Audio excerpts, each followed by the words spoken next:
Wallahu yahdi may yasha'u ila siratim mustaqim, dan Allah memberi petunjuk bagi siapa saja yang dikehendakinya kepada jalan yang lurus. Salawat serta salam semoga tercurah kepada junjunan seluruh alam, Habibana wa Nabiyana Muhammad Rasulullah Sallallahu Alaihi wa alihi Wasallam, yang beroleh keistimewaan setiap tanggal 27 Rajab kita peringati peristiwa Isra wal Mi'raj, dan sebahagian ada yang menyebut hari Mab'as Rasulullah. Dan pada malam hari ini, untuk memperingati Isra Mi'raj tersebut, Rumah Kajian Al-Quran Al-Baru berkesempatan untuk mengundang penceramah tamu, yaitu Ustadz Ali Asghar dari Malaysia.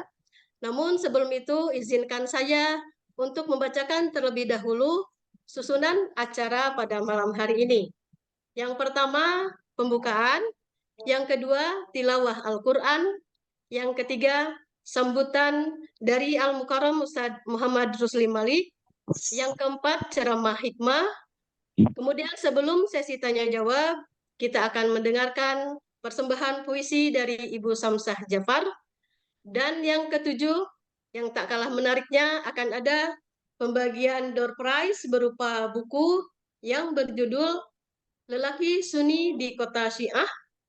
Dan buku ini merupakan persembahan dari salah satu jamaah tadabur kita, yaitu Bapak Rahman.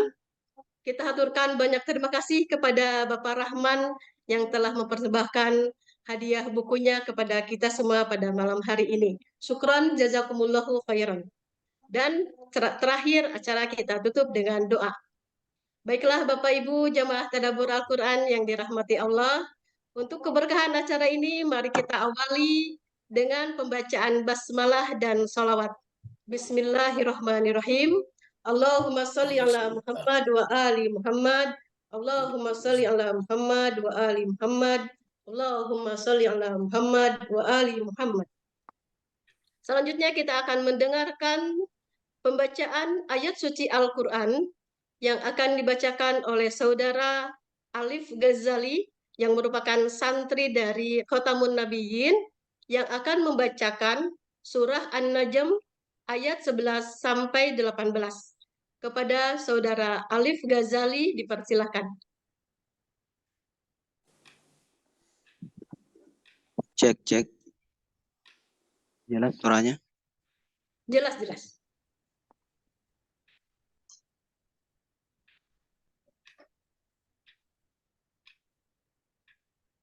أعوذ بالله من الشيطان الرجيم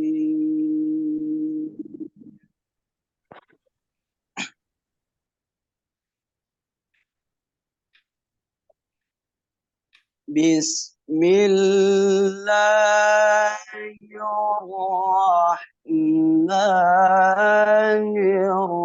الرحيم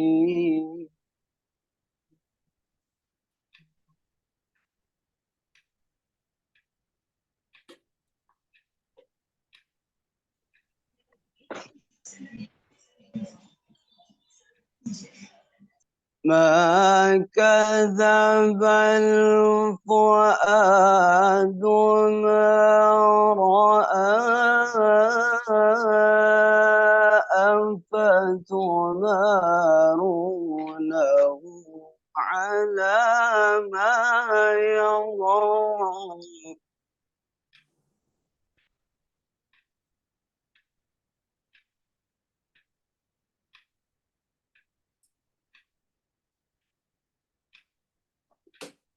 ما كذب الفؤاد ما رأى فتمارونه على ما يرى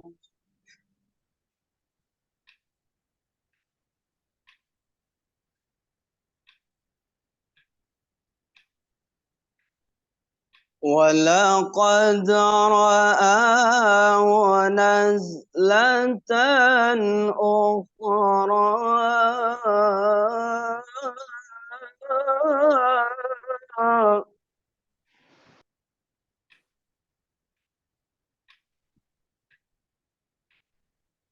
ولقد رآه نزلة أخرى عند سدرة المنتهى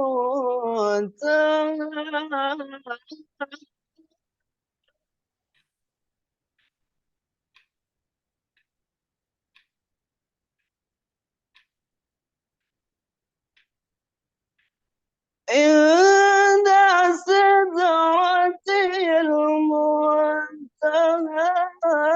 عندها جنة المأوى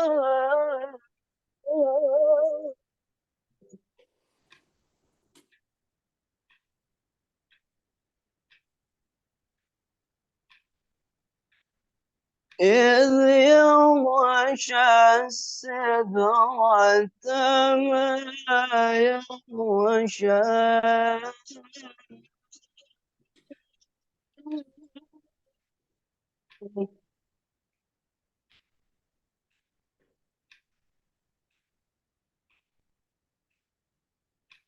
إذ يغشى السدرة ما يغشى ما زاغ البصر وما طغى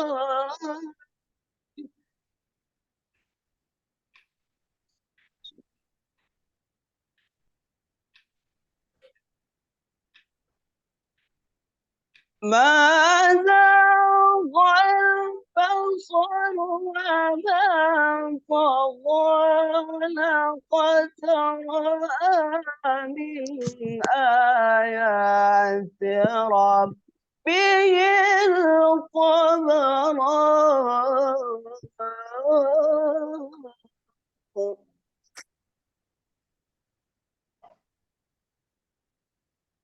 لقد رأى من آيات ربه الكبرى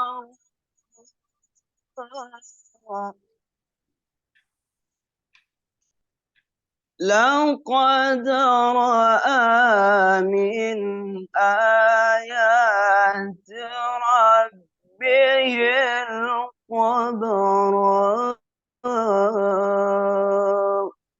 صدق الله العلي العظيم.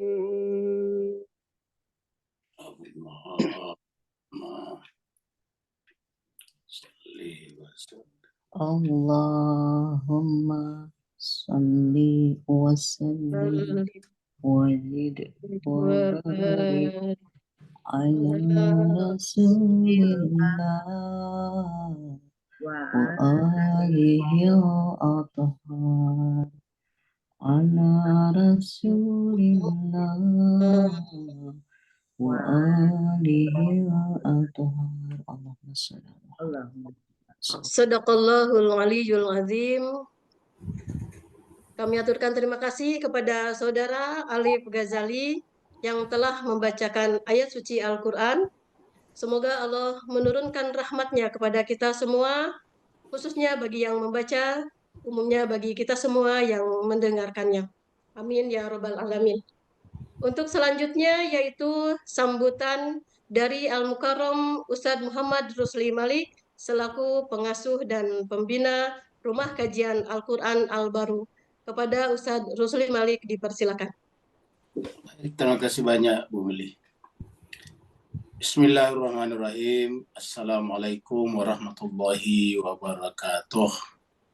Waalaikumsalam warahmatullahi wabarakatuh. Alhamdulillah wa syukrillah wa la hawla wa la quwata illa billahil aliyil azim. Asyhadu an la ilaha illallah wahdahu la syarikalah wa asyhadu anna Muhammadan abduhu wa rasuluh. Allahumma salli ala Muhammadin wa alihi Muhammad. Masyarul muslimin, Bapak Ibu yang sama dimuliakan Allah Subhanahu wa taala dimanapun berada. Wabil khusus Ustadz kita Ustadzina Ustadz Ali Asghar yang berkenan hadir untuk memberkahi majelis kita pada malam hari ini. Kita bersyukur bisa bersua dan sekaligus mengucapkan terima kasih kepada Ustadz kita, Ustadz Ali Asgar, yang telah berkenan untuk meluangkan waktunya untuk menyertai kita dalam majelis yang penuh berkah ini. Semoga kehadiran beliau memberikan keberkahan bagi kita semuanya dan bisa menambah pengetahuan kita semua. Begitu juga Bapak Ibu dimanapun berada, terima kasih juga telah berkenan hadir pada kesempatan malam hari ini. Semoga Allah SWT memberkahi juga Bapak Ibu semuanya. Mungkin dalam acara kami nantinya ada kekurangan-kekurangan, kami mohon dimaafkan. Dan pada malam hari ini tema yang kita angkat adalah berkenaan dengan Miraj dan Mab'ath. Bahwa dua-duanya tidak bisa dipisahkan karena satunya berkaitan dengan perjalanan rohani, satunya adalah berkenaan dengan penugasan Nabi kepada kita sesama manusia. Semoga saja apa yang kita dapatkan pada malam hari ini bisa membuat kita semangat kita kembali untuk melakukan suluk rohani dan sekaligus juga menjalankan tugas-tugas kenabian. Karena kita semuanya sebetulnya adalah pelaksana tugas kenabian. Bukankah di dalam Al-Quran Allah SWT berfirman bahwasanya yang namanya dakwah adalah tugas Nabi dan siapa saja menjadi pengikutnya. Qul hadhihi sabili ad'u ila Allah ala basiratin ana wa man ittaba'ani. Katakanlah Muhammad bahwa inilah jalanku, yaitu mengajak manusia kepada Allah. Punya siapa, punya tugas siapa, ana wa man ittaba'ani. Tugasku dan siapa saja yang menjadi pengikutku. Karena kita juga adalah pengikut Nabi, maka kita berharap pada malam hari ini kita mendapatkan insight, kita mendapatkan masukan-masukan, kita mendapatkan hikmah dari Ustadz kita, Ustadz Ali Asgar, berkenaan dengan suluk rohani Nabi, lalu kemudian bagaimana dia menjalankan tugasnya sedemikian sukses, sehingga kita tahu bahwa di dunia sekarang Islam menjadi agama terbesar nomor 2. Padahal bisa dikatakan Islam adalah merupakan agama paling mudah. Semoga kita semuanya bisa mendapatkan keberkahan dan selamat mengikuti acara dan diskusi pada malam hari ini. Terima kasih banyak. Wassalamualaikum warahmatullahi wabarakatuh. Waalaikumsalam warahmatullahi wabarakatuh. Terima kasih Ustadz atas sambutannya. Baiklah Bapak Ibu jamaah tadabbur Al-Quran, memasuki acara inti yaitu ceramah hikmah Isra Mi'raj dengan tema suluk rohani dalam Mi'raj demi penyebaran dakwah dalam bi'tsah yang akan disampaikan oleh Ustadz Ali Asgar. Sedikit mengenai biodata beliau. Beliau bernama Ali Asgar bin Samsul Bahari dan sekarang tinggal di Tanjung Malim, Perak, Malaysia. Beliau merupakan alumnus dari Jamiatul Mustafa, Iran, dan sekarang aktif sebagai tenaga pengajar di University Pendidikan Sultan Idris, tenaga pengajar di beberapa yayasan dan madrasah, juga penceramah motivasi di beberapa agensi, serta penceramah dan penyair di beberapa marakiz di seluruh Malaysia.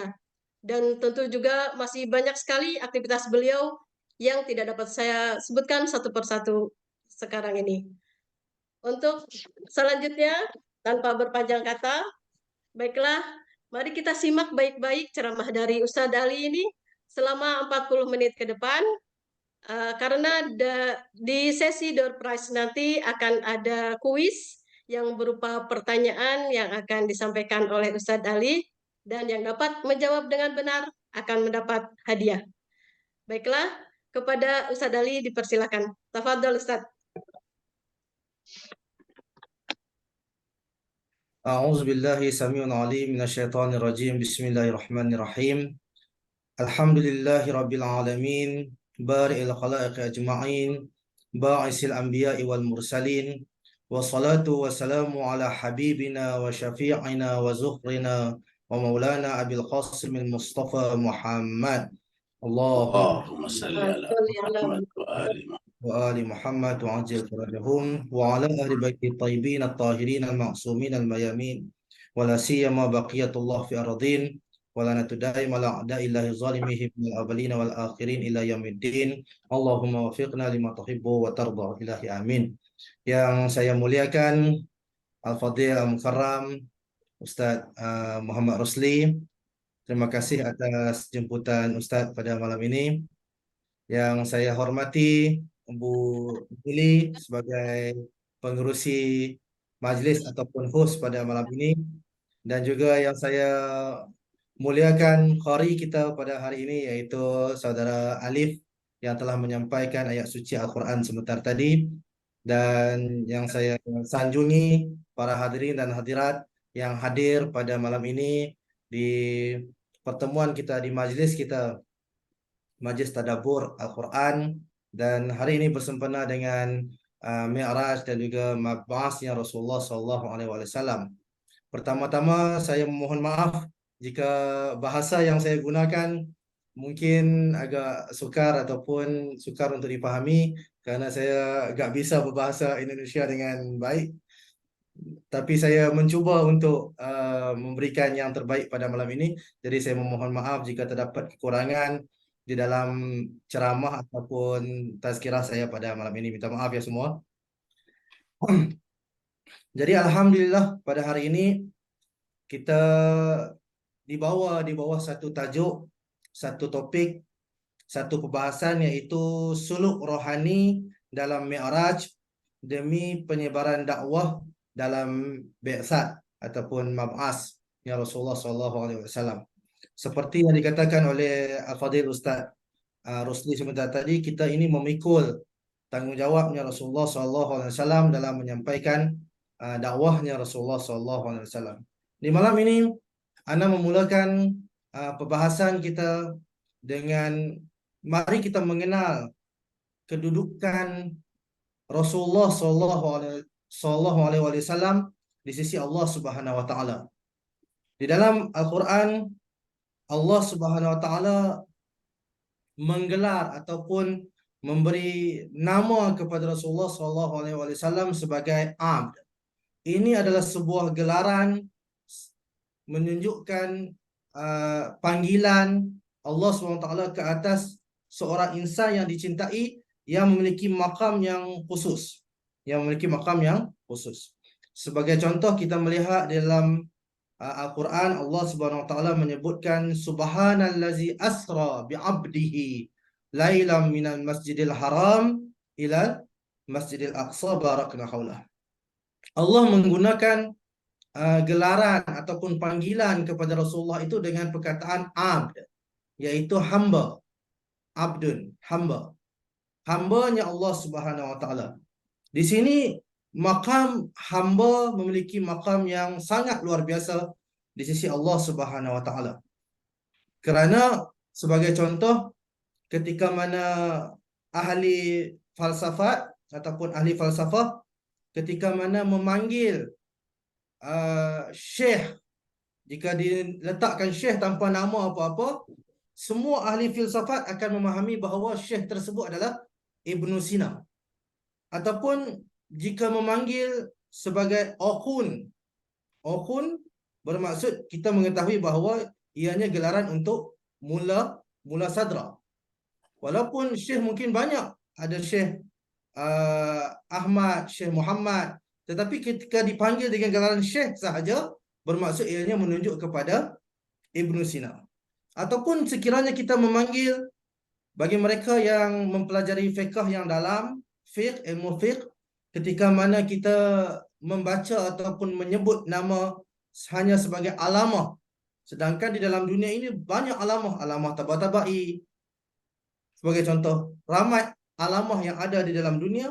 Namun ketika menyebut hanya alamah, kita mengetahui alamah tersebut ditujukan kepada alamah hilli, kerana dia mengetuai ataupun menguasai ilmu fiqh yang begitu dahsyat, sehingga mana ketika mana disebut alamah, cukup disebut alamah tanpa disebutkan nama, kita mengetahui alamah tersebut ditujukan ataupun menunjukkan kepada alamah hilli. Ataupun di dalam contoh yang lebih mudah, ketika mana kita menyebutkan Amirul Mukminin, kita mengetahui gelaran tersebut hanya khusus untuk Imam Ali Haidarul Karrar. Amirul Mukminin hanya khusus untuk Imam Ali Haidarul Karrar. Seperti mana juga seandainya kita menyebut Rasulullah, sedangkan Rasulullah itu mungkin banyak kan, Rasulullah. Namun ketika mana kita menyebut Rasulullah, kita mengetahui bahawa Rasulullah itu ditujukan kepada Nabi Muhammad sallallahu alaihi wasallam. Tetapi itu gelaran-gelaran yang kita ma'ruf, gelaran yang mungkin kita sering dengar. Tetapi di dalam Al-Quran Allah Subhanahu wa taala memanggil, tetapi Allah Subhanahu wa taala memanggil ataupun menyeru, menyebut nama ataupun seruan untuk Rasulullah itu sebagai seruan abd, iaitu hamba. Alhamdulillah pada hari ini kita telah memasuki dalam riwayat lain mengatakan bahawa bulan Rajab adalah bulannya Amirul Mukminin. Kita baru sahaja melepasi bulannya Rajab Al-Murajab Al-Muazzam, yang mana bulan Rajab adalah satu bulan yang dikatakan dalam riwayat barang siapa yang berpuasa walaupun satu hari, cukup sekadar satu hari, ianya membuktikan kecintaan kepada Amirul Mukminin. Dan Rajab adalah bulannya harapan. Sebagai contoh, kita mengetahui di dalam doa bulan Rajab, doa yang ma'ruf, doa yang terkenal, doa yang sering kita baca selepas solat, ya man arjuhu likulli khair. Kan, tempat harapan, tempat berharap, arju. Di dalam riwayat ana menukilkan sedikit mengenai bulan Rajab sebelum kita memasuki bulan Syaban, iaitu bulannya Rasulullah SAW.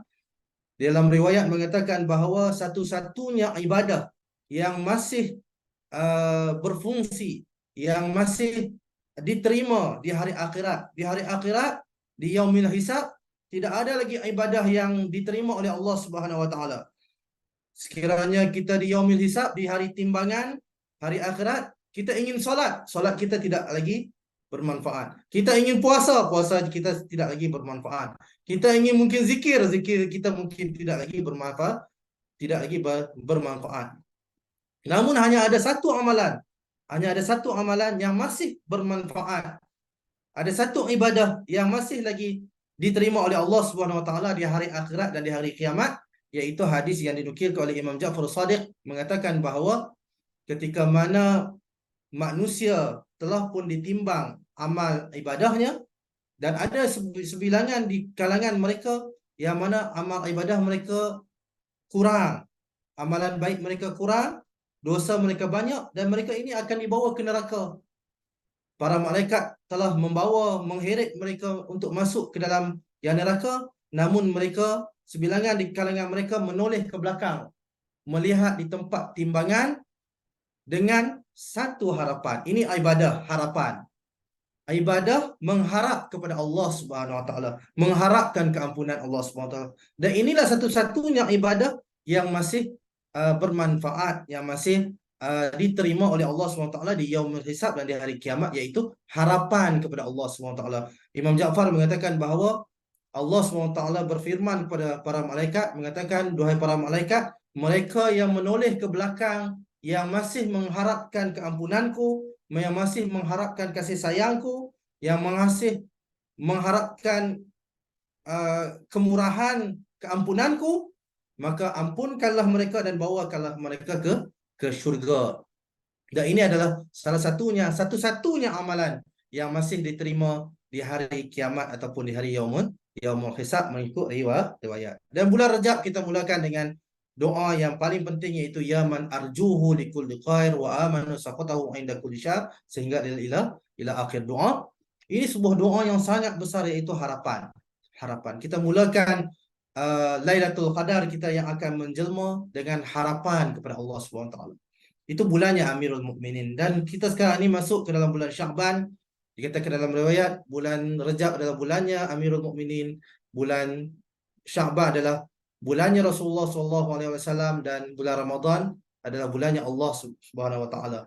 Ini beberapa riwayat yang ada yang mengatakan sebaliknya. Namun kita mengambil riwayat mengenai bulan Syaban adalah bulannya Rasulullah SAW. Innama summiya Sya'ban, sesungguhnya dinamakan Sya'ban itu sebagai Sya'ban. Kenapa? Tatasya'abu arzaqul mu'min. Kan? Kerana di bulan Sya'ban itu telah dibahagikan rezeki-rezeki bagi seorang mukmin. Rezeki apa yang paling penting di bulan Sya'ban ini? Rezeki apa yang paling mustahak, yang paling utama di bulan Sya'ban ini? Pastinya rezeki kita untuk mengabdikan diri, menghambakan diri, menjadi hamba kepada Allah Subhanahu Wa Taala, mengubudiyahkan, bukan sekadar ibadat tetapi ubudiyah, iaitu ubudiyah, penghambaan kita kepada Allah Subhanahu Wa Taala, khususnya yang bakal menjelma iaitu bulan Ramadan yang akan datang. Dan bulan Rajab dan Sya'ban, salah satu peristiwa yang berlaku di bulan Rajab iaitu mab'asnya Rasulullah SAW, yang seperti mana kita akan bahaskan pada hari ini, bahawa di akhirnya bulan Rajab kita menyambut mab'asnya Rasulullah, dan kita menyambung di dalam bulan Sya'ban iaitu bulannya Rasulullah, bagaimana Rasulullah SAW ini mencapai satu maqam, mencapai satu kedudukan yang Allah Subhanahu Wa Taala menggelarnya sebagai hamba. Tidak perlu lagi menyebut nama. Di dalam Al-Quran Allah Subhanahu Wa Taala menyebut para anbiya yang lain, para wali yang lain, para salihin yang lain dengan ab, tetapi Allah Subhanahu Wa Taala menyebutnya dengan ab dan juga nama, iaitu ab maksudnya abdun, hamba, dan juga namanya. Sebagai contoh dalam Al-Quran Allah Subhanahu Wa Taala menyebut wazkur abdana Daud. Dalam Al-Quran menyebut hal ini, wazkur, ceritakanlah, kisahkanlah kan, mengenai abdana, hamba kami, iaitu Daud. Ataupun wazkur abdana Ayyub. Di tepi, di sisi kalimah ab ada nama Ayyub. Di sisi kalimah ab ada kalimah Daud. Ataupun Nuhin abdana, Nabi Nuh sebagai hamba kami. Tetapi tidak kepada Rasulullah SAW. Ketika mana Allah SWT menyebut di dalam surah Isra, Subhanallazi asra bi'abdihi lailan minal masjidil haram ila masjidil aqsa. Subhanallazi asra bi'abdihi, abd cukup sebagai hamba. Ianya telah menuju kepada Rasulullah SAW. Kenapa? Kerana Rasulullah itu telah mencapai kemuncak penghambaan, kemuncak ubudiyat di sisi Allah Subhanahu Wa Taala, sehingga Rasulullah memiliki kedudukan yang paling tinggi sebagai hamba. Dan ketika disebut hamba, tidak lain dan tidak bukan hanya Rasulullah. Tidak perlu lagi disebut namanya Rasulullah SAW, seperti mana anda sebutkan tadi mengenai syekh. Jika disebut syekh, kita tahu siapa dia. Jika disebut akhun, kita tahu siapa dia. Jika disebut alamah, kita tahu siapa dia. Tidak perlu menyebutkan nama, kerana mereka ini mencapai kedudukan mungkin fiqh, kedudukan falsafah yang paling tinggi. Begitu juga dengan Rasulullah, kerana mencapai kedudukan hamba yang paling tinggi, tidak perlu lagi disebut namanya, cukup disebut abd, telah mengetahui bahawa ianya ditujukan kepada Rasulullah SAW. Di dalam riwayat, sekali lagi Imam Ja'far As-Sadiq Abu Abdullah mengatakan bahawa innallah ittaqaza Muhammadan sallallahu alaihi wasallam abdan qabla an yattaqaza rasula. Sesungguhnya Allah Subhanahu Wa Taala itu telah mengangkat ataupun melantik Rasulullah SAW, melantik Muhammad itu sebagai hambanya, mencapai kedudukan hambanya sebelum ia mencapai kedudukan Rasul. Maksudnya Rasulullah itu telah mencapai kedudukan makam yang paling tinggi sebagai hamba yang paling mulia, hamba yang paling agung, hamba yang paling mengabdikan dirinya kepada Allah SWT, barulah mendapat gelaran Rasul. Ataupun di dalam syahadatain kita sering membacakan asyhadu an la ilaha illallah wa asyhadu anna Muhammadan abduhu wa rasuluh. Kita menyebutkan abduhu, iaitu hamba kepada Allah SWT, orang yang paling mengabdikan dirinya kepada Allah SWT, menghambakan dirinya kepada Allah SWT. Ataupun dalam ayat Al-Quran Allah SWT menyebutkan, menukilkan bagaimana Rasulullah ketika mana dibahaskan ataupun didiskusikan mengenai Tuhan yang lain, seandainya ada orang yang mengatakan bahawa ada Tuhan yang lain, bahawa akulah selayaknya jika ada penciptaan-penciptaan yang lain, sesungguhnya akulah selayaknya dikatakan sebagai Tuhan kerana aku adalah orang yang pertama menjadi hamba-Nya Allah Subhanahu Wa Taala. Jadi tidak selayaknya ditujukan perkara-perkara yang lain sebagai ciptaan yang terawal ataupun Tuhan yang terawal, kerana Allah yang Maha Esa. Dalam Al-Quran Allah menyebutkan wa ana awwalul abidin, aku adalah orang yang pertama menyembah Allah Subhanahu Wa Taala. Dalam Al-Quran menukilkan ayat ini. Bagaimana Allah Subhanahu Wa Taala sekali lagi menyebutkan ataupun menukilkan bahawa Rasulullah adalah orang yang pertama mengabdikan diri kepada Allah SWT dan mencapai ke muncak tertinggi dalam penghambaan kepada Allah Subhanahu Wa Taala. Jadi suluk rohani kita pada hari ini, berbalik kepada topik kita, iaitu suluk rohani kita.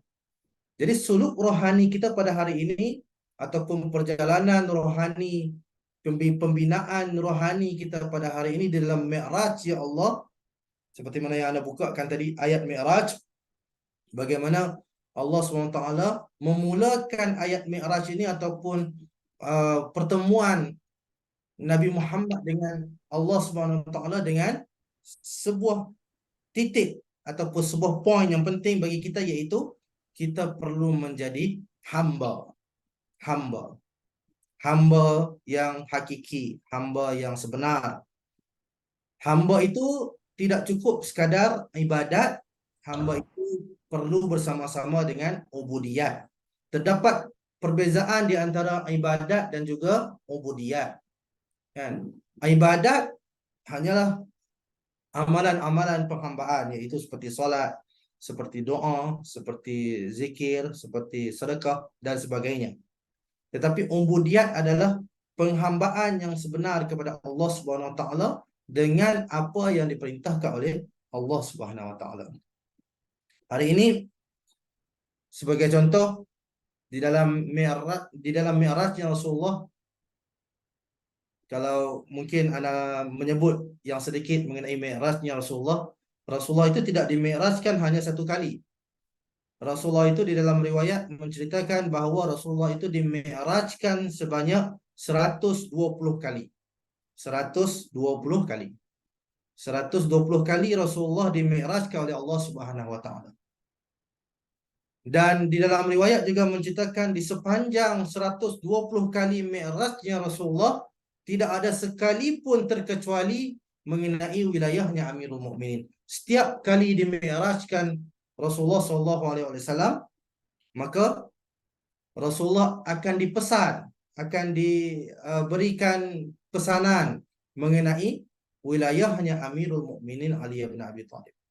Jadi begitu pentingnya kedudukan tauhid, nubuwah dan juga wilayah di dalam dakwahnya Rasulullah SAW dan juga mi'rajnya Rasulullah SAW. Jadi berbalik kepada pembahasan kita tadi, bagaimana Allah Subhanahu Wa Taala memulakan mi'rajnya Rasulullah itu dengan gelaran hamba.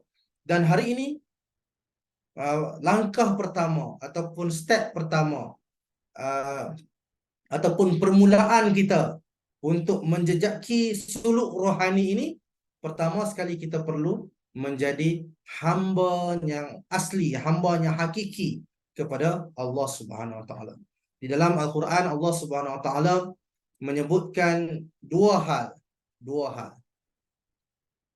yang maknanya, yang maksudnya mungkin kurang lebih sama, tetapi memiliki kefahaman ataupun maksud hakiki yang berbeza, memiliki tafsiran yang berbeza.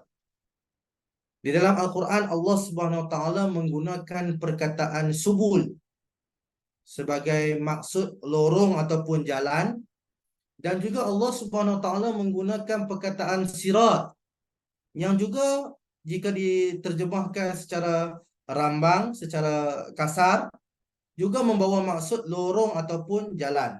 Subul dan juga sirat, yang mana kedua-duanya membawa maksud yang kurang lebih sama, iaitu jalan ataupun lorong. Tetapi jika kita perhalusi, jika kita dalami, jika kita tafsirkan dua perkataan ini, subul dan sirat memiliki makna yang jauh berbeza. Subul adalah lorong-lorong kecil ataupun jalan-jalan kecil. Subul bermaksud jalan-jalan kecil ataupun lorong-lorong kecil. Manakala sirat bermaksud jalan besar ataupun dalam istilahnya highway, kan, jalan besar, jalan yang gede, jalan yang besar, seperti contoh highway. Jadi di dalam Al-Quran Allah SWT cuba menggambarkan kepada kita terdapat dua jalan, iaitu jalan yang dinamakan sebagai subul dan jalan yang dinamakan sebagai sirat. Dan kedua-dua jalan ini ada baik dan buruknya. Subul, ada yang subul yang baik, ada subul yang buruk. Kan? Sirat juga ada dua. Ada sirat yang baik dan ada juga sirat yang buruk. Sebagai contoh, subul yang baik seperti contoh dalam surah Yusuf ayat 108, dalam surah Syura ayat 46, dalam surah Nisa ayat 57. Ini Allah menceritakan mengenai subul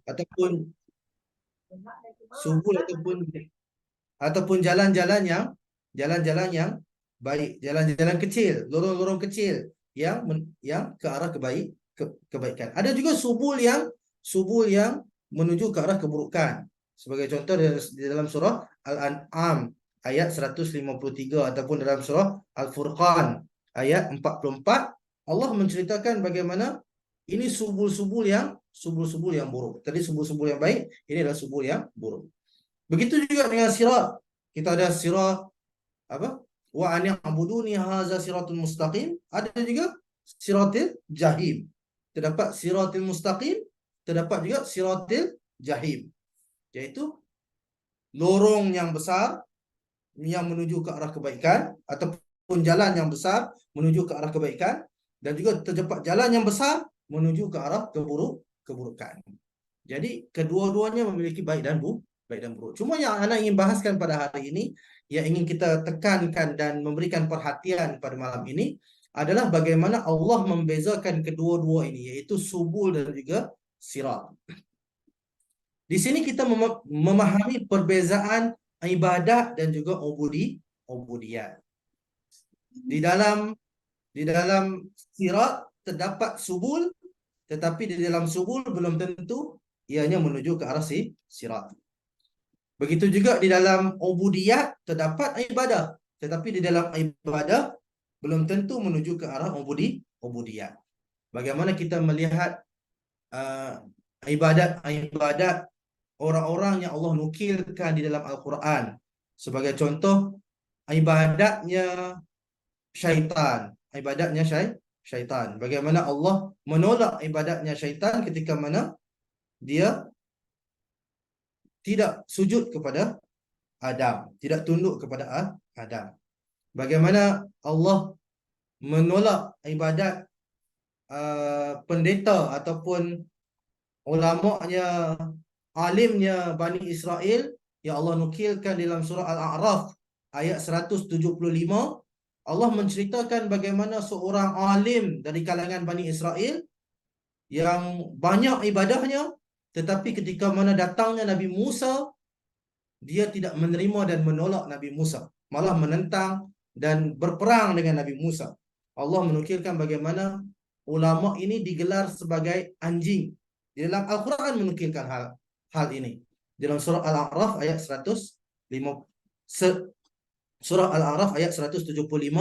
Allah menukilkan ulama ini digambarkan sebagai anjing, yang mana jika diberikan keperluannya, kebutuhannya, juga akan menjelinkan lidahnya, dan seandainya tidak diberikan kebutuhannya, tidak diberikan keperluannya, juga akan menjelinkan lidahnya. Beginilah yang digambarkan sebagai kepada ulama Bani Israel yang dinukilkan dalam surah Al-A'raf ayat 175. Juga dinukilkan mengenai kisahnya iblis, kisahnya syaitan yang tidak mau sujud kepada Adam. Kan? Aba wastakbara. Kan? Yang mana mereka ini ada ibadahnya, mereka ini ada amalannya, tetapi mereka tidak ada ubudiyatnya, mereka tidak menghambakan diri. Mereka melakukan ibadah sesuka hati mereka, mengikut perasaan mereka, mengikut hawa nafsu mereka, mengikut kehendak mereka semata-mata. Sehingga Allah menukilkan kepada iblis ketika mana dia tidak mau sujud kepada Nabi Adam. Iblis berdialog dengan Allah Subhanahu Wa Taala, berbicara dengan Allah Subhanahu Wa Taala, memohon supaya bolehkah diizinkan supaya dia tidak sujud kepada, tidak tunduk kepada Nabi Adam, sedangkan beliau telah pun beribadah dengan begitu lama sekali, begitu panjang sekali ibadahnya. Lalu Allah mengatakan bahawa aku inginkan ibadahmu ataupun sujudmu dengan caraku, bukan dengan caramu. Maksudnya Allah SWT berpesan kepada iblis supaya beliau beribadah dengan kaedahnya, dengan caranya Allah Subhanahu Wa Taala, bukan dengan caranya sendiri, bukan mengikut kehendak dan hawa nafsunya semata-mata. Kita perlu beribadah dengan caranya Allah Subhanahu Wa Taala. Di situ maksud sebenar ubudiyat kepada Allah Subhanahu Wa Taala berbanding ibadat. Jadi di sini kita memahami subul dan juga sirat. Ada baik dan ada buruknya. Namun subul ini lebih dituju kepada ibadat dan sirat menuju kepada ubudiyat. Bagaimana Allah SWT menukilkan hal ini, dan kita perlu mengambil iktibar bahawa di dalam kehidupan kita terdapat ibadat, terdapat satu struktur, satu bahagian yang dinamakan ibadat, yang satu lagi bahagian dinamakan sebagai ubudiyat. Yang mana ibadat yang kita lakukan ini perlu berlandaskan ubudiyat, perlu mengikut ubudiyat. Iaitu apa? Iaitu melakukan ibadat sesuai dengan kehendak Allah Subhanahu Wa Taala, melakukan ibadat sesuai dengan kehendaknya Allah Subhanahu Wa Taala, melakukan ibadat sesuai dengan perintahnya Allah Subhanahu Wa Taala. Bukan sesuka hati kita, bukan dengan kehendak hawa nafsu kita. Terkadang kita suka, kita asyik, kita cinta kepada doa sebagai contoh. Sehingga kita membaca doa, sebagai contoh isteri membaca doa, sehingga mana mengabaikan tanggungjawabnya yang lebih wajib, yang lebih tinggi kedudukannya berbanding doa, iaitu mentaati suaminya ataupun melayani suaminya sebagai contoh. Ada di antara waktu sebagai contoh Allah Subhanahu Wa Taala memerintahkan supaya kita solat dengan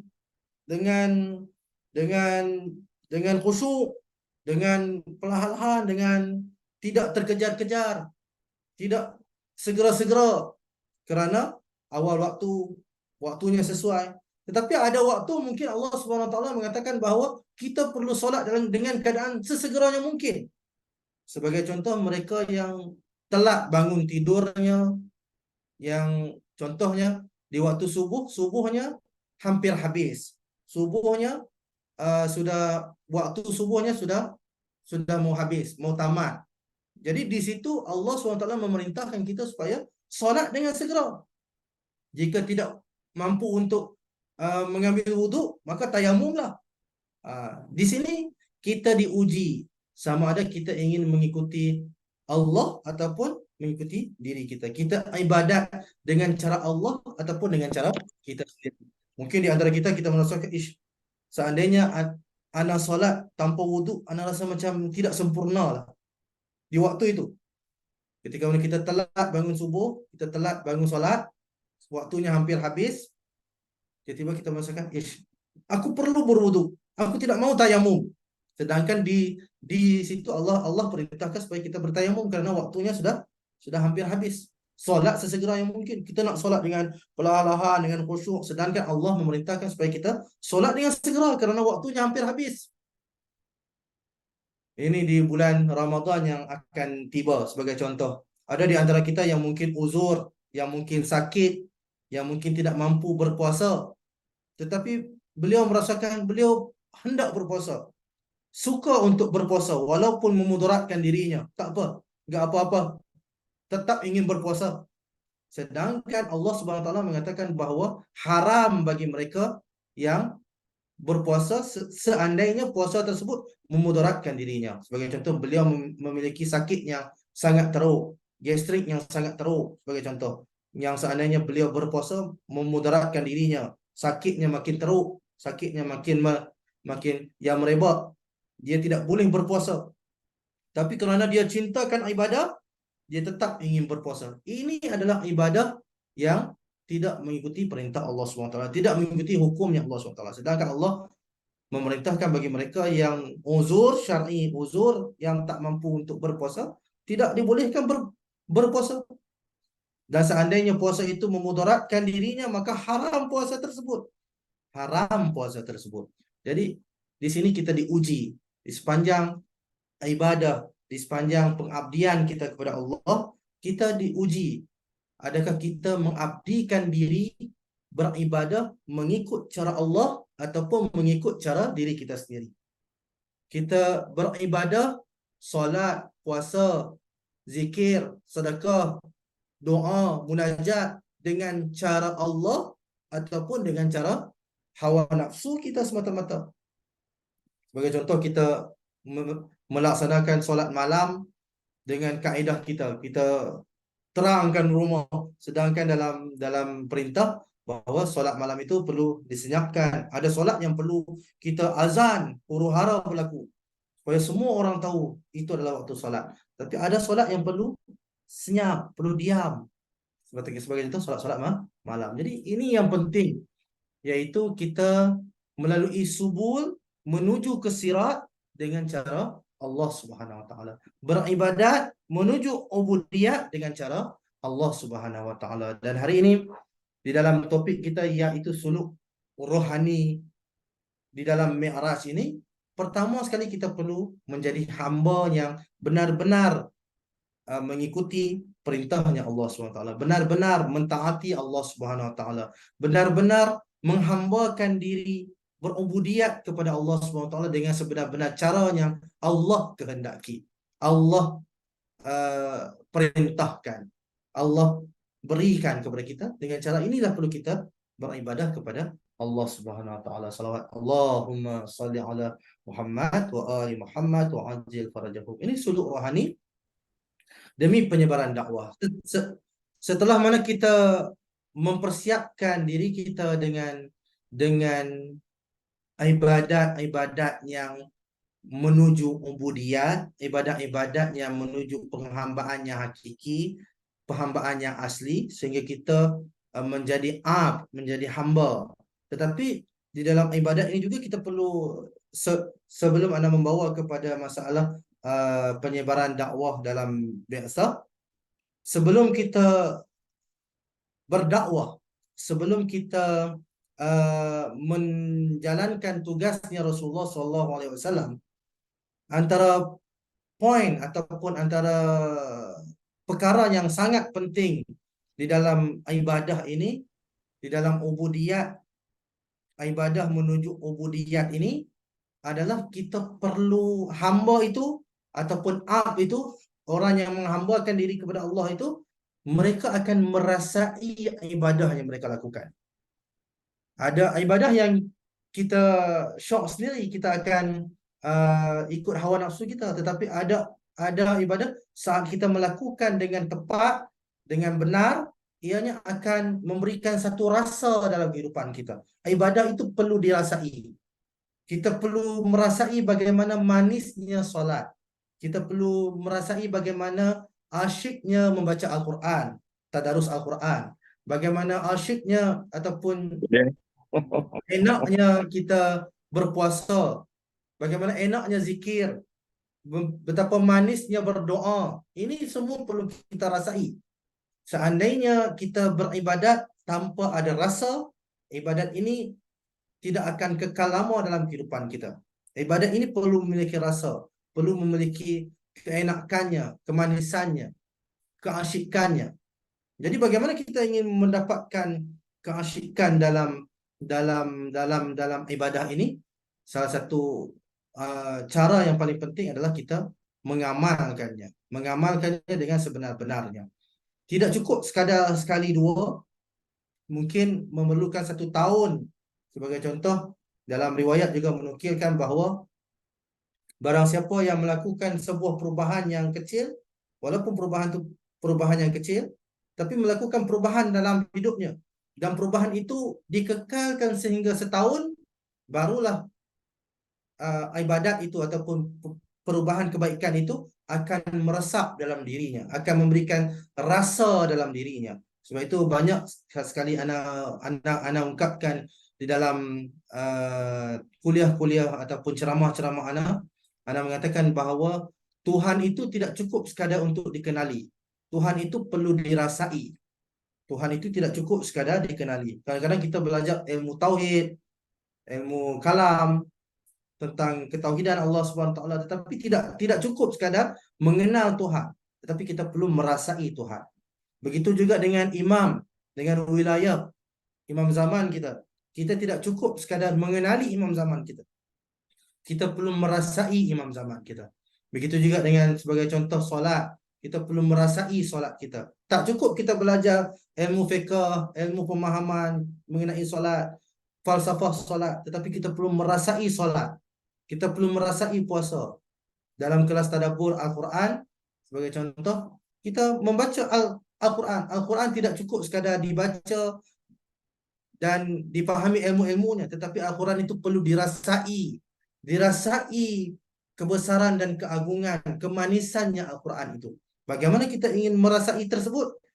Ketika mana kita mendalaminya dengan amalan dan beramal, amal dan beramal, amal dan beramal, dan amalan ini perlu istiqamah dan kekal, sehingga mana ianya meresap dan kita akan dapat rasa betapa besarnya kedudukan Al-Quran dalam hati kita. Betapa besarnya tadabbur, tafsir, tafakkur ke atas Al-Quran terhadap diri kita. Dan ketika kita meninggalkan hal tersebut buat seketika waktu, kita akan merasakan diri kita amat kosong seandainya tidak ada tadabbur Al-Quran. Alhamdulillah, kita mendapat taufik sentiasa bersama-sama dengan Al-Fadil Ustaz Muhammad Rosli yang sentiasa memberikan kita ilmu-ilmu mengenai tadabburnya Al-Quran supaya kita lebih merasai, bukan sekadar ilmu, tetapi ketika mana kita mendalami dan kita sentiasa mengkaji Al-Quran, sentiasa membaca Al-Quran, sentiasa bekerja dengan Al-Quran, sehingga mana kita merasai Al-Quran itu meresap di dalam tubuh kita, dan betapa pentingnya Al-Quran buat kehidupan kita. Anda tertarik dengan sebuah ucapan Ayatullah Behjat. Ayatullah Behjat, ahli irfan, ahli falsafah. Beliau mengatakan, seandainya kita ingin mengetahui sejauh mana kita akrab, kita bersama dengan imam zaman, kita sentiasa bersama dengan imam zaman, bagaimana tolak ukurnya, bagaimana neraca timbangannya, kita ingin mengetahui kita ini bersama dengan imam zaman ataupun tidak. Beliau mengatakan, lihatlah bagaimana kita bersama-sama dengan Al-Quran. Kerana imam zaman adalah Quranun natikh. Quranun natikh. Dan seandainya kita jarang bertemu dengan kitab Al-Quran, jarang membaca Al-Quran, jarang tadabbur Al-Quran, jarang mendalami Al-Quran, jarang memahami Al-Quran, bermaksud kita sangat jarang dengan sahibul asr wal zaman. Tolak ukurnya sekarang ini adalah bagaimana kita bekerja dengan Al-Quran, memahami Al-Quran, bersama dengan Al-Quran kitab kita sekarang ini. Seandainya kita banyak bersama dengan Al-Quran, ketahuilah kita banyak bersama dengan sahibul asr wal zaman, ajalallahu ta'ala farajahu syarif.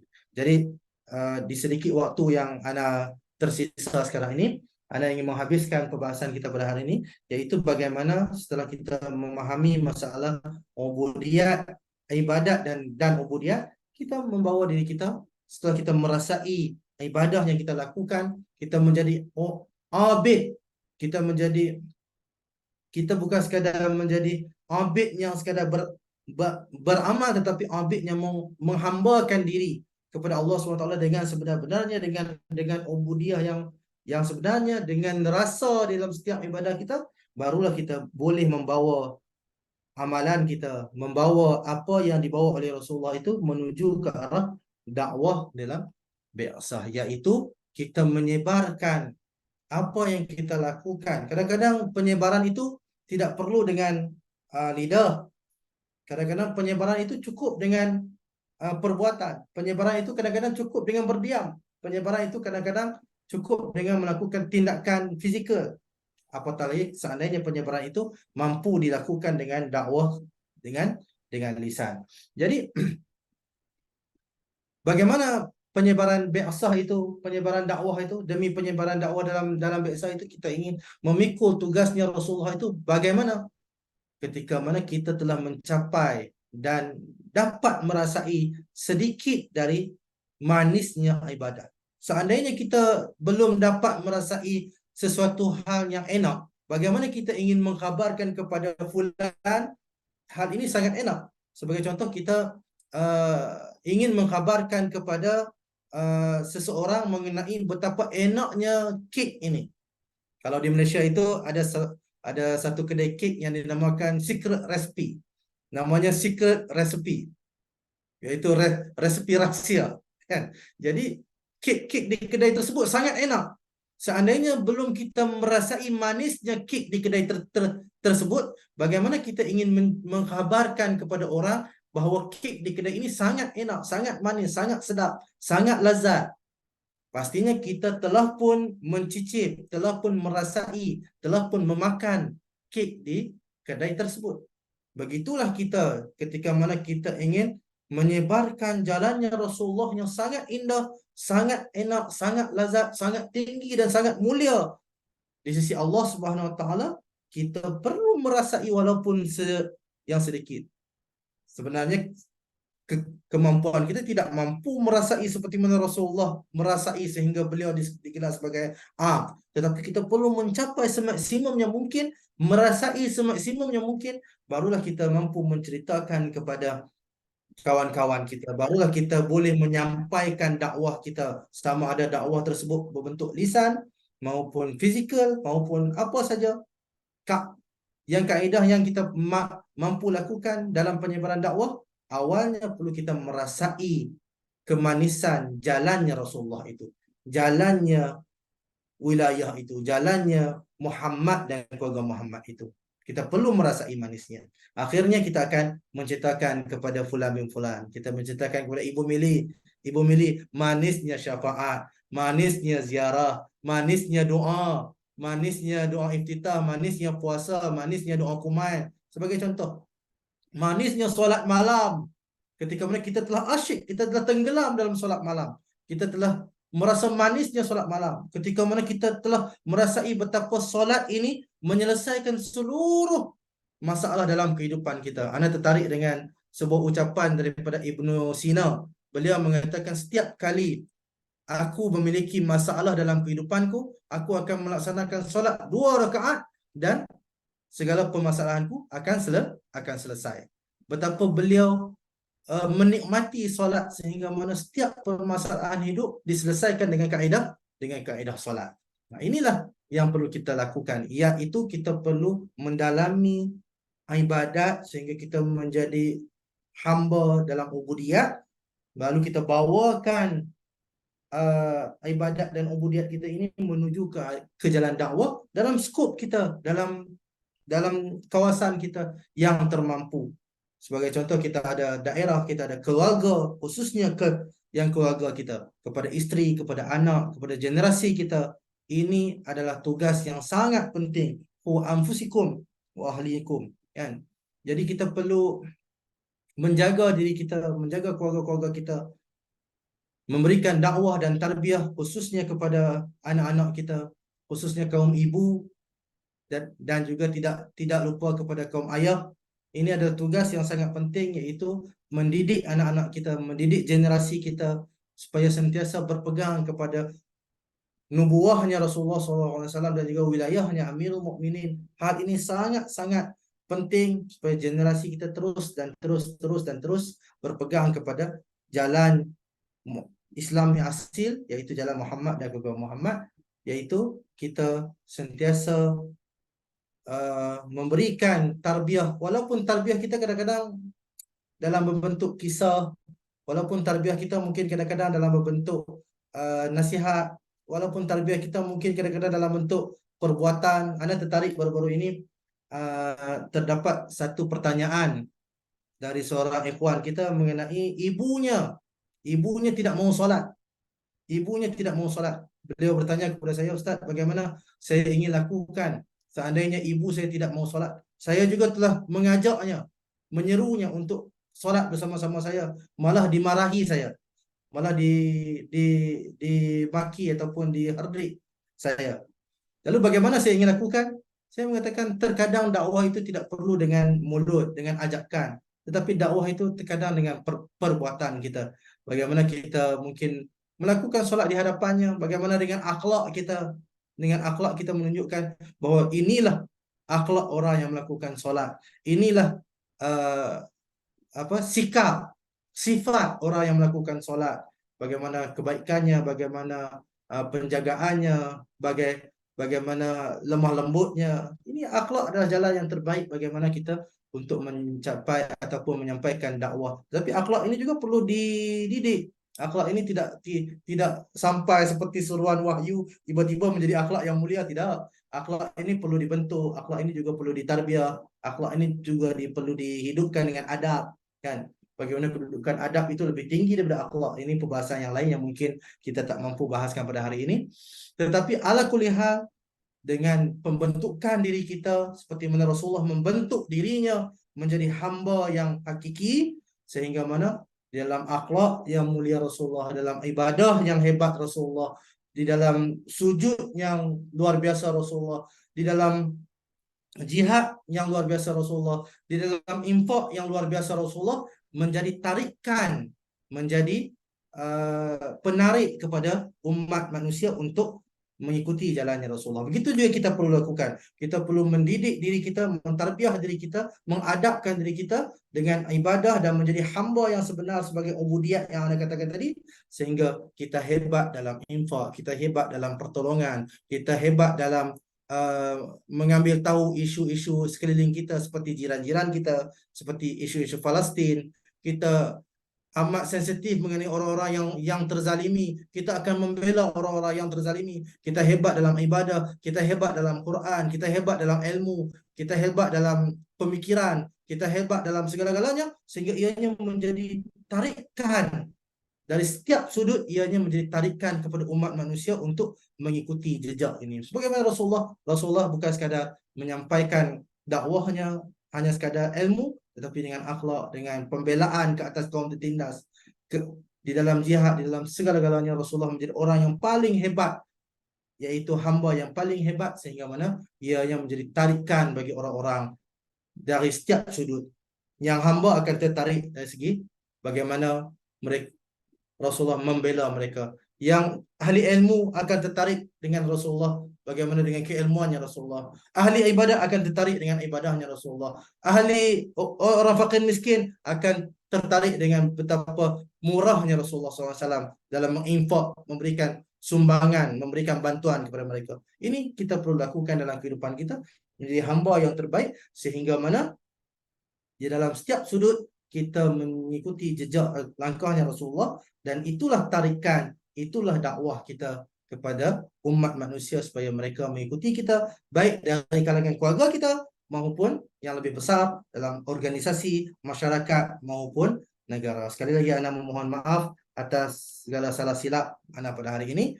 Seandainya ada terlanjur bicara, Ana memohon ampun. Dan juga ana akhiri pembahasan ana pada hari ini dengan nawwir qulubana bi salati ala Muhammadin wa ali Muhammad. Allahumma salli ala Muhammad. Allahumma salli ala Muhammad wa ali Muhammad wa ajil Ustaz. Syukran Ustadz Ali Asgar.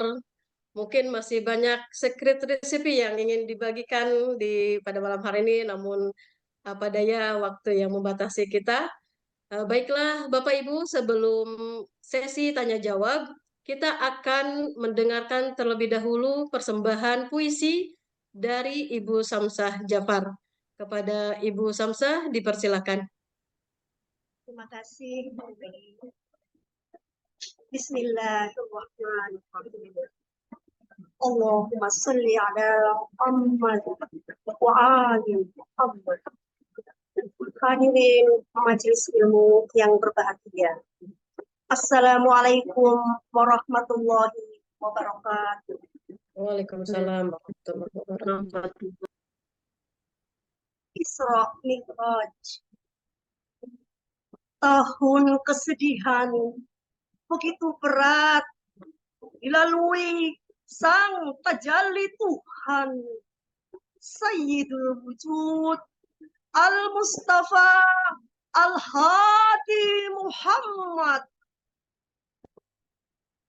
Ditinggal Abu Thalib, sang paman berjiwa lapang.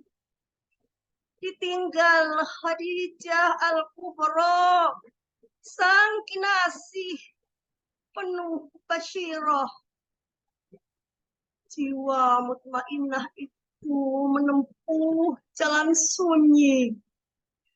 Di atas sajadah panjang, labirin cahaya, malam tabur bintang, lafaz tauhid bergema.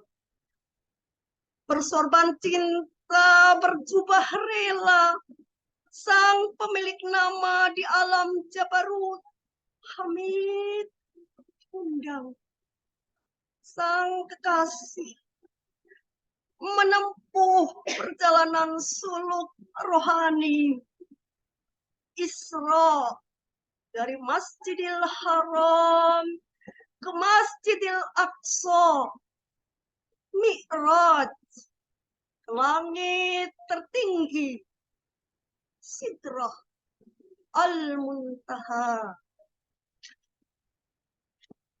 Sang ibadur Rahman Muhammad di alam nasut kembali naik melintasi ruang waktu, melewati alam malakuti.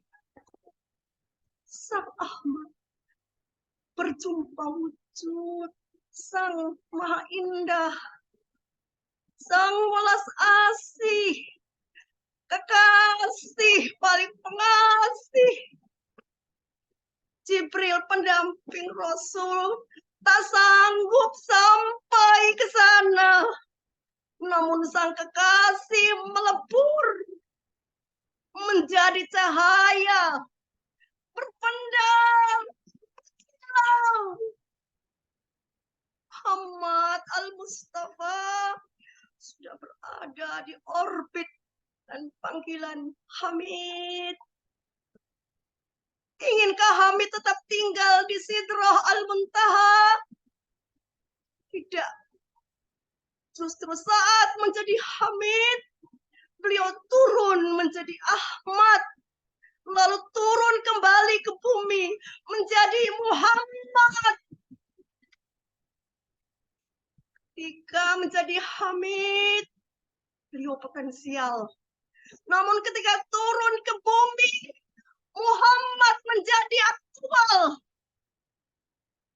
Cinta Muhammad kepada umatnya tiada banding. Kasih Muhammad kepada umat abadi sampai akhir nanti. Ya Rob, jika mungkin Hamidkan kami. Ya Rob, Ahmadkan kami. Ya Rob, Muhammadkan kami. Assalamualaikum warahmatullahi wabarakatuh. Waalaikumsalam warahmatullahi wabarakatuh. Terima kasih Ibu Samsah yang telah mempersembahkan puisi yang begitu indah. Baiklah Bapak Ibu jamaah tadabbur Al-Quran yang dirahmati Allah. Kita akan memasuki sesi tanya jawab dan kita akan memberi kesempatan untuk 2 orang penanya terlebih dahulu. Dipersilakan bagi Bapak Ibu yang ingin bertanya kepada Ustadz Ali, dibuka audionya bagi yang ingin bertanya secara langsung ataupun bisa ditulis di room chat. Assalamualaikum Ustaz. Waalaikumsalam warahmatullahi. Barakallahu fiikum. Wah, Masya Allah. Ajib. Bismillahirrahmanirrahim, Ustaz. Mohon pencerahan. Setelah kita tahu Muhammad hakiki telah pun jadi seorang Nabi sebelum terciptanya Adam alaihissalam, maka apa sebenarnya hakikat mesej yang tersirat, yang belum tersurat dalam Isra' Mi'raj yang kita gembar-gemburkan ini ke hari ini, Ustaz? Maaf, barakallahu.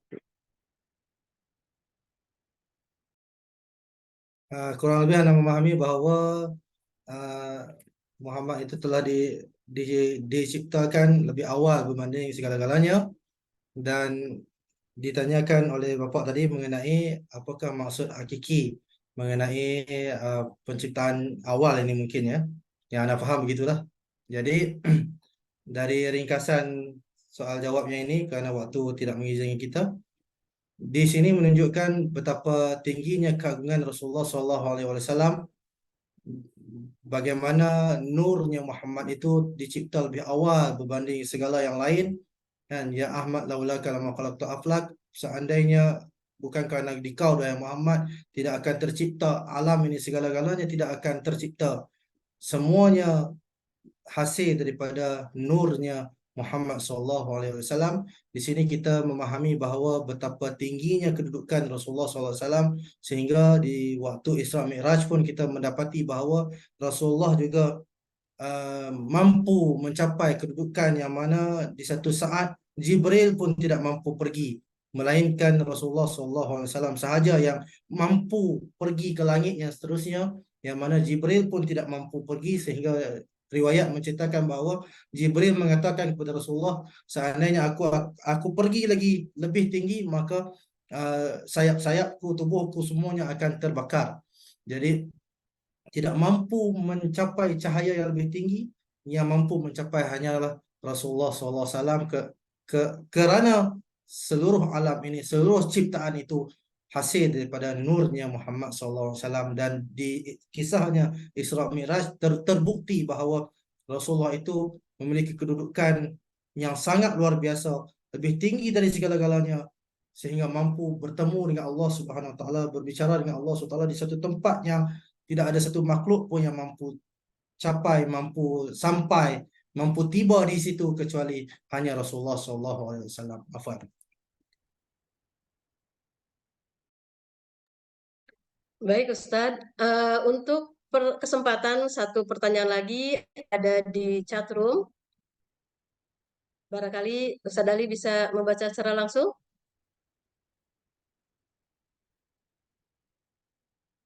Silahkan dijawab langsung.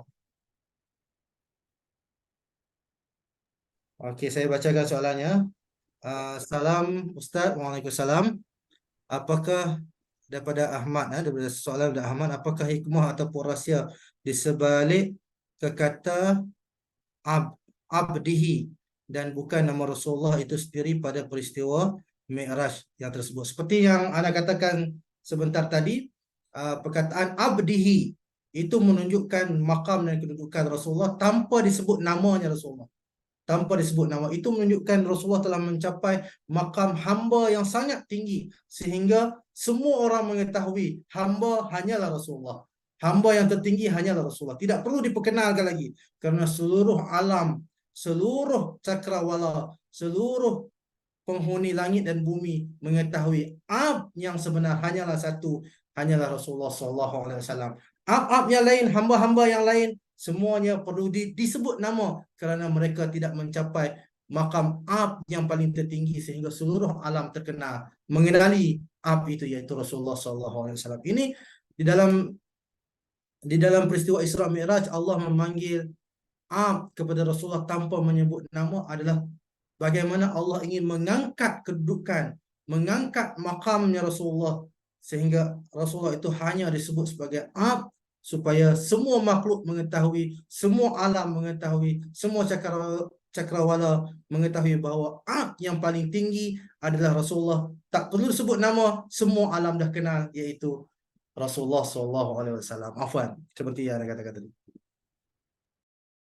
Baik Bapak Ibu hadirin jemaah tadabbur, karena waktu yang sangat terbatas.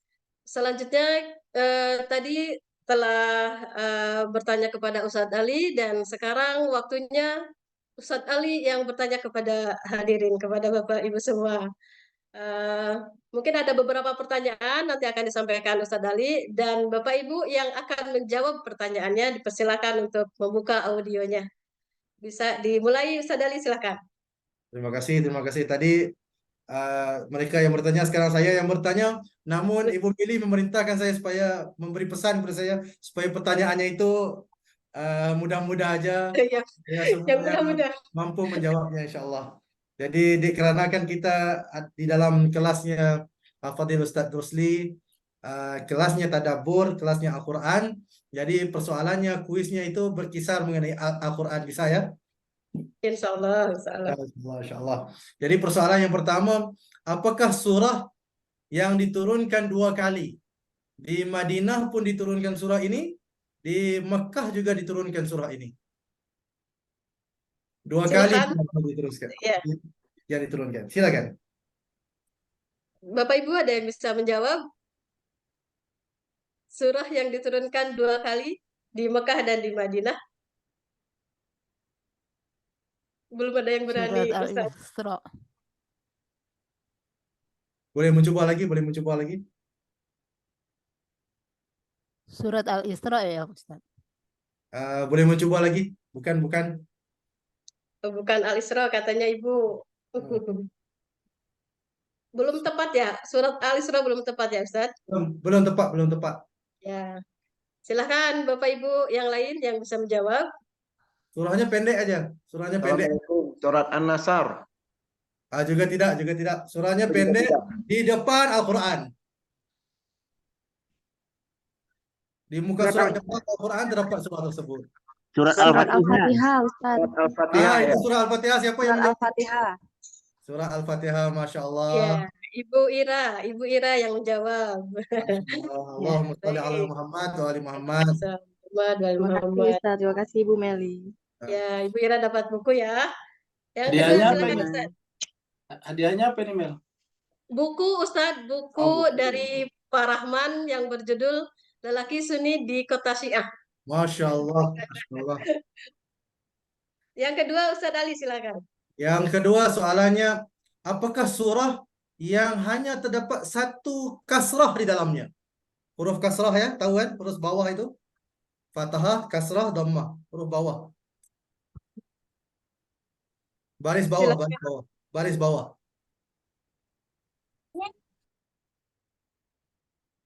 Sekali lagi saya ulang soalannya.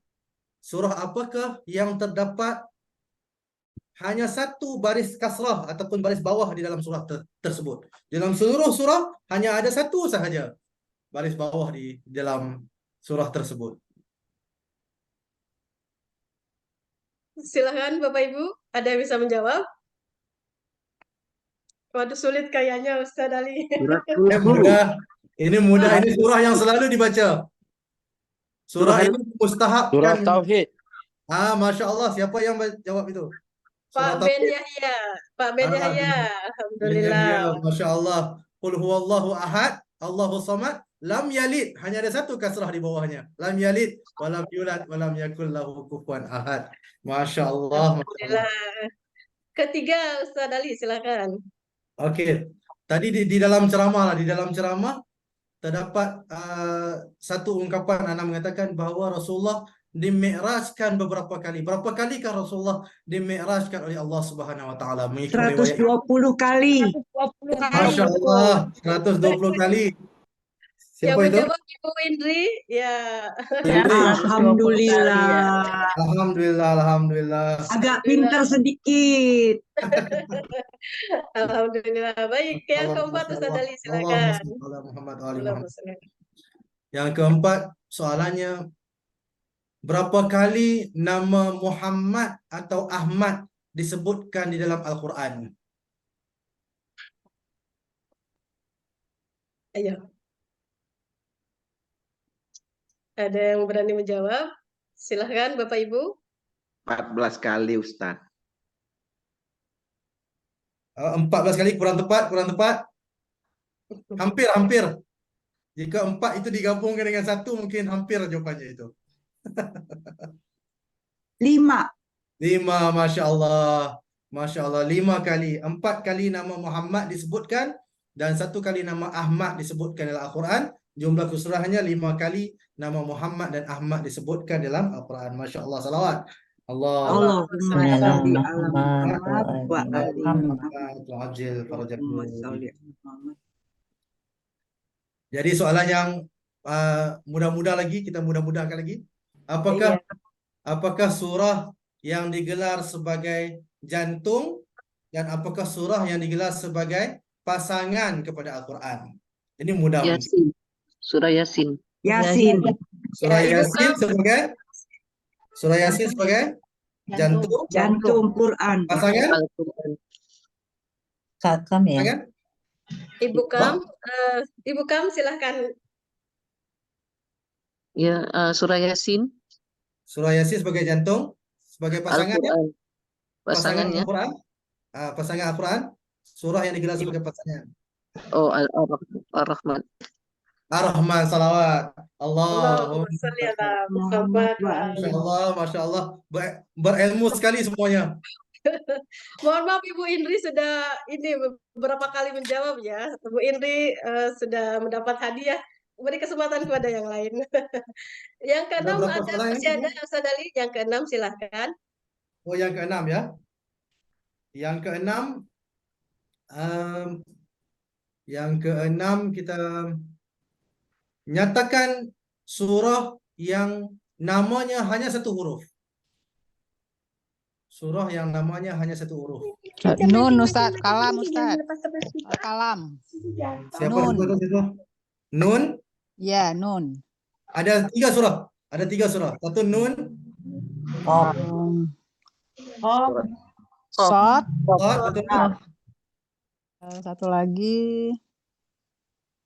Kof ya Ustaz. Ya betul. Salawat. Alhamdulillah. Allahumma sholli ala Muhammad. Bu Khairiyah dapat buku ya, Bu Khairiyah. Syukron. Terima kasih. Masih ada Ustaz yang ketujuh barangkali pertanyaannya. Yang ketujuh ya. Yang ketujuh. Namakan satu surah yang mana di setiap ayat di dalam surah tersebut terdapat perkataan Allah. Surah tersebut panjang ayatnya terdapat nama Allah di setiap ayatnya.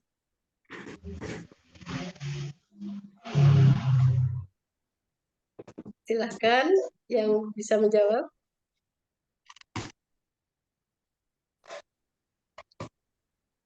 Surah Al-Ikhlas itu bukan ya Ustaz ya? Bukan. Di dalam setiap ayat terdapat nama Allah. Itu sebutan Allah. Ada satu surah di dalam Al-Quran yang mana di dalam Al-Mujadalah. Al-Mujadalah. Siapa yang jawab itu?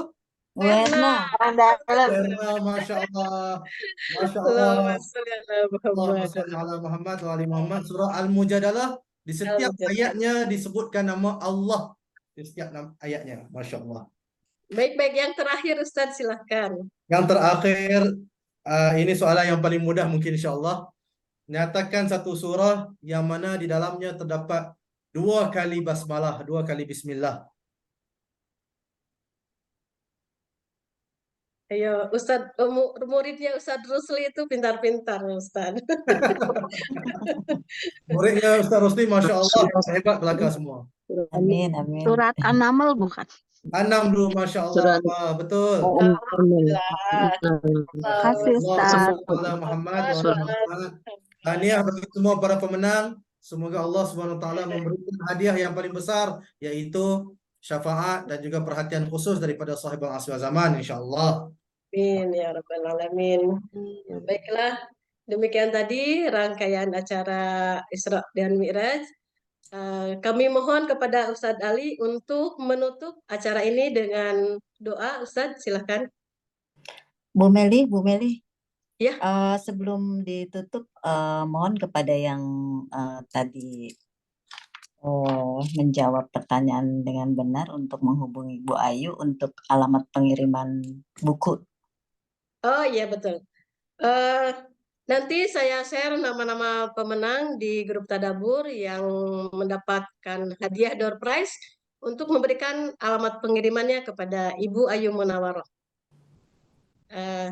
Tafadhol Ustaz untuk memberikan doa. Pertama-tama Ana memohon izin daripada Al-Fadhil Ustaz Rosli, jika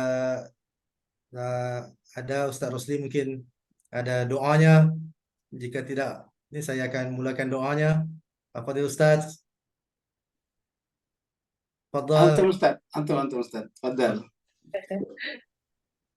Bismillahirrahmanirrahim. Allahumma salli ala Muhammadin wa ali Muhammad. Bismillahirrahmanirrahim. Allahumma salli ala Muhammadin wa ali Muhammad. بحق فاطمة وأبيها وبعلها وبنيها وسر المستودع فيها بعدد ما أحاط به علمه أما يجيب المضطر إذا دعاه ويكشف السوء أما يجيب المضطر إذا دعاه ويكشف السوء أما يجيب المضطر إذا دعاه ويكشف السوء اللهم كن لوليك حجة بن الحسن صلواتك عليه وعلى آبائه في هذه الساعة وفي كل الساعة وليا وحافظا وقائدا وناصرا ودليلا وعينا حتى تسكنه أرضك توعا وتمتعه فيها طويلا برحمتك يا أرحم الراحمين نور قلوبنا بصلاة على محمد وآل محمد اللهم صل على Allahumma sholli ala Muhammad wa ali Muhammad. lagi Ana minta ampun dan maaf jika terdapat salah dan silap, juga kepada Ustaz Muhammad Rosli Al-Fadhil. Ana memohon maaf jika ada salah dan silap, dan sekali lagi terima kasih atas jemputan Ustaz dan juga semua para Ibu Mili dan semua yang hadir. Baik, sama-sama Ustaz Ali. Demikian tadi Bapak Ibu jamaah Tadabbur Al-Quran yang dirahmati Allah. Seluruh rangkaian acara Isra dan Mi'raj pada malam hari ini telah selesai. Saya ingin mengaturkan banyak terima kasih kepada Ustadz Ali, juga kepada Ustadz Rusli yang telah memberkahi acara ini. Juga terima kasih kepada Bapak Ibu yang telah hadir pada malam hari ini. Saya selaku pemandu acara memohon maaf apabila ada kata-kata yang kurang berkenan.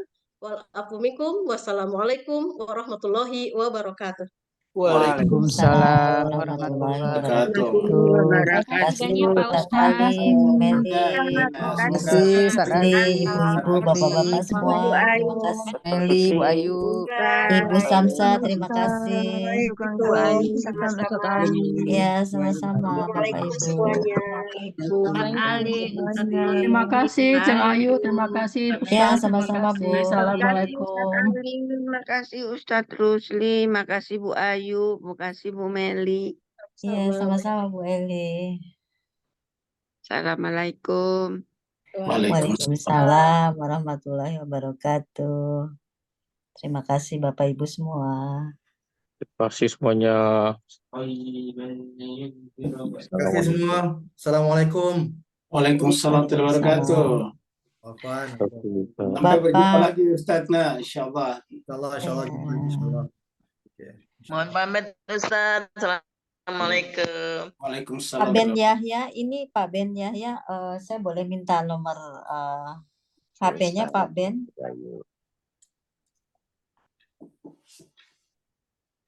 Pak Ben Yahya masih ada ya? Masih. Iya, ini beliau saya nggak tahu ini. Ada Bu Ayu di chat. Di chat ada. Ada ya di chat ya. Ya, di chatnya ada. Oh iya iya. Dari Malaysia nih. Oh dari Malaysia. Oh Masya Allah. Yang bertanya tadi juga dari dua-duanya dari Singapura. Iya. Langganan. Bu Ayu stop rekornya dulu. Iya betul.